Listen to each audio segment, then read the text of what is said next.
First, I'd like to say that this video is not sponsored, but Extremerate did reach out to me and sent me this packet so that I could customize my controller after they viewed my Xbox versus PlayStation video, and I linked that above. I was extremely excited to get my first, brand communication, but as always, my views are always going to be honest from the consumer standpoint. What is it like to use this product? So for starters, it comes in a small kit, as I pictured earlier in the video, and all of the parts that you need come along with it as well. But before we get into building out this controller, let's take a look at some of the other products that Extremerate has available. To say that they specialize in game plates or face plates is a huge understatement.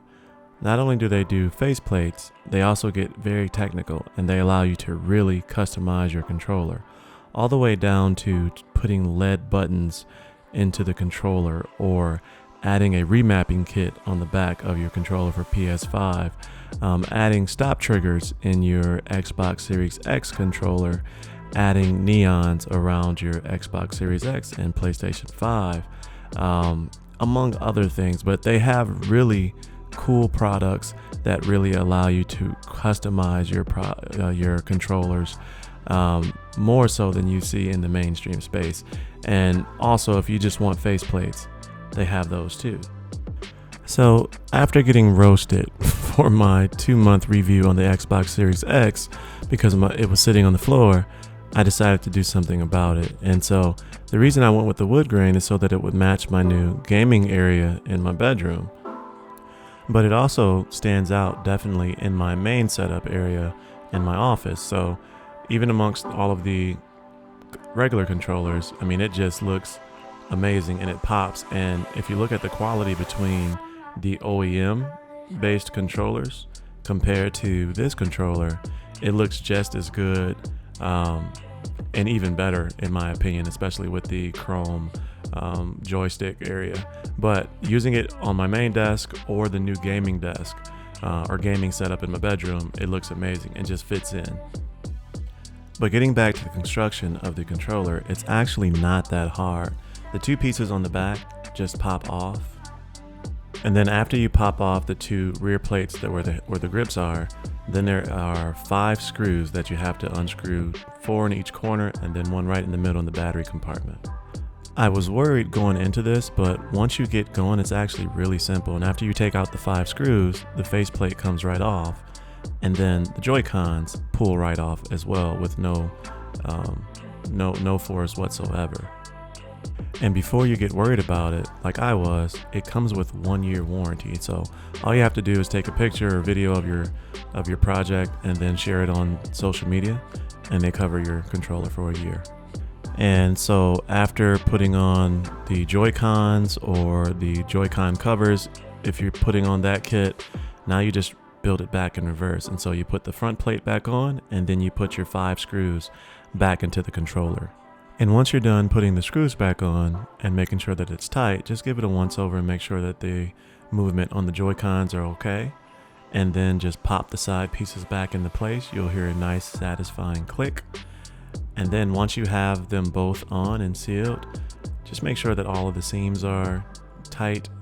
And once you're satisfied, I did one last kind of look around just to make sure all the seams are tight. The last thing to do is to put the controller back together. I prefer the rechargeable batteries. That's why I kind of like this controller a little bit better, because I can always keep those off to the side charging and always have a full controller. But after you have it all put back together and satisfied with your work, the only thing left to do is to start playing.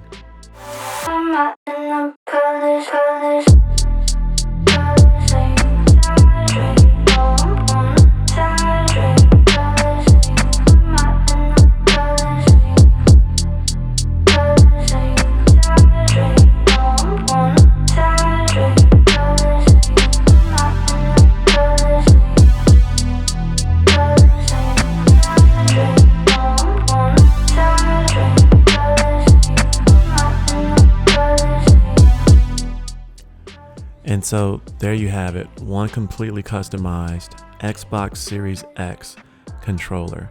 And unbiased opinion, this thing looks amazing. It feels really good. Again, this softwood style front plate, it fits really well in the hand, and then you still have the grip on the back of the controller, and it just stands out amongst all of my other controllers in the OEM parts. And so let me really drive home the point of the value here. The plate that I have now on my controller is only 20 bucks. And at Amazon, you can get overnight shipping, and they have something for every controller, and you can completely customize your controller to look exactly how you want it with over, I believe, 80 something faceplates. And not just your normal controller, but also for your Elite 2 controller. They have button replacements, they have LED light additions, they have full kit replacements where you can completely change the whole grip, the whole look of the controller, and completely customize it. And if you compare that to something like the SCUF Instinct Pro, which I do have one coming, $212 for the build that I made, and here we are with a $39.99 remapping kit for the Xbox Series X controller, and it's almost the exact same thing, except it's not pre-engineered.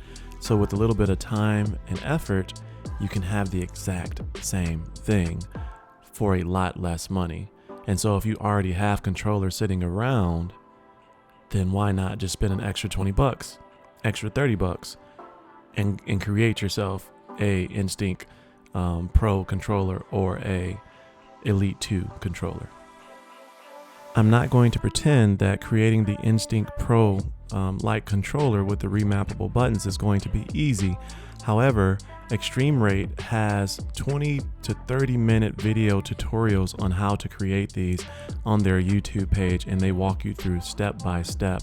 And again, that's going to be for those that really want to customize their controller. Maybe I will do a comparison of the SCUF Instinct Pro to the remappable kit that they have, but also keep in mind, it's not only Xbox accessories that they have, they also have these different kits for PlayStation 5 controllers as well. I hope this video has been enlightening for you all. This is a really great product, and for the cost, I don't think it can be beat, especially when you're looking at the custom controllers consistently sitting at $159 to $200 plus, all the way up to $400 nowadays. So that's going to be all for me. As always, please like, share, and subscribe. Stay cozy in that crazy world, and I will see you in the next video. Peace.